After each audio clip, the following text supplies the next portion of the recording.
guys, it's Kylie with North 40 Outfitters. Today I'm outside Lewiston, Idaho, visiting with the Wittman family. They are a family operation out here on the hills of Idaho.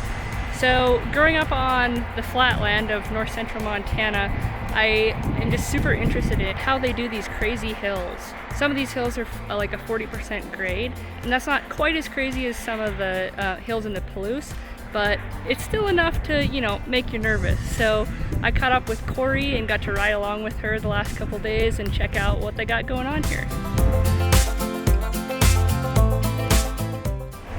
So my name is Corey Wittman Stitt, and I am a fourth generation owner-manager on this operation. Came back in 2015 when my dad was about ready to retire. And so now I farm in partnership with a couple cousins and brother-in-law, and my husband has joined the operation since we got married. We're located just southeast of Lewiston and farm anywhere in elevation from about 2,000 feet up to 4,000. So our growing season is varied significantly with that elevation change. Our operation is a crop, cattle, and timber operation, covering about 20,000 acres, split about 50-50 between crop ground and pasture and timber ground. We say the only thing flat on the farm is the kitchen counter, and even that's debatable at times. So most of our ground is pretty significantly sloped. These machines are capable of keeping us level and upright at up to 28%. Beyond that, you just have to be careful. Beyond that, which we are, we're just careful. This field has slopes up to, I think the steepest slope on this one is about 40%. There might be a little more.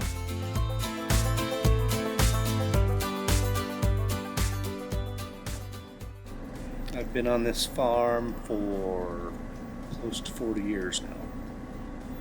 So levelers have been around for 50 to 60 years on the old combines. Basically it was a pendulum style activator. So once it got off kilter, it would swing over and activate a hydraulic valve. These type of cylinders, it would just basically pivot. There's a center pivot, so it would just lean it over until the pendulum straightened up. On these newer machines, this gray box here is the brain. It's got a series of micro switches that basically when it gets out of level, it sends it to the console up in the cab, which tells which cylinder needs oil to level it back up. So the center pivot you can see right there on this combine, it basically just follows what the front axle is doing. The engineering has been evolving for years to get it right.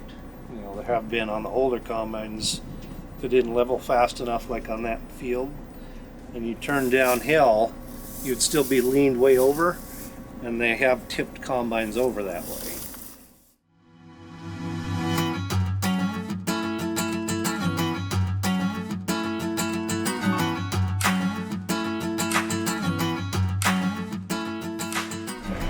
The magic inside this machine with the leveling system, my layman's way of understanding it is the hydraulic system is able to compensate for the slope up to 28%.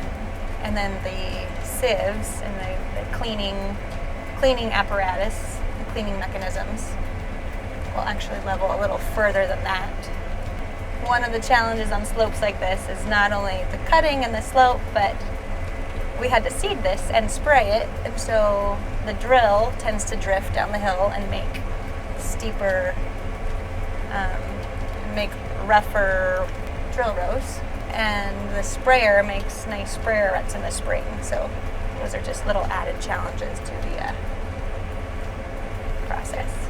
On these slopes, we're not using auto steer. We generally cut these on the contour. It saves.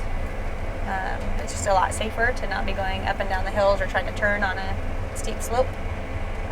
And with these leveling machines, it does a lot better job cleaning and keeping the grain if you're on the level.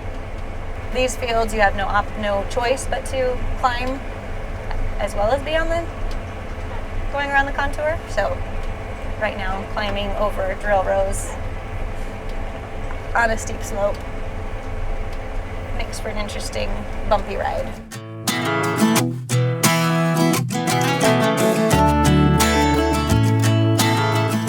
So we've been no-till farmers for about 30 years and have seen significant reduction in erosion and significant improvements in soil health.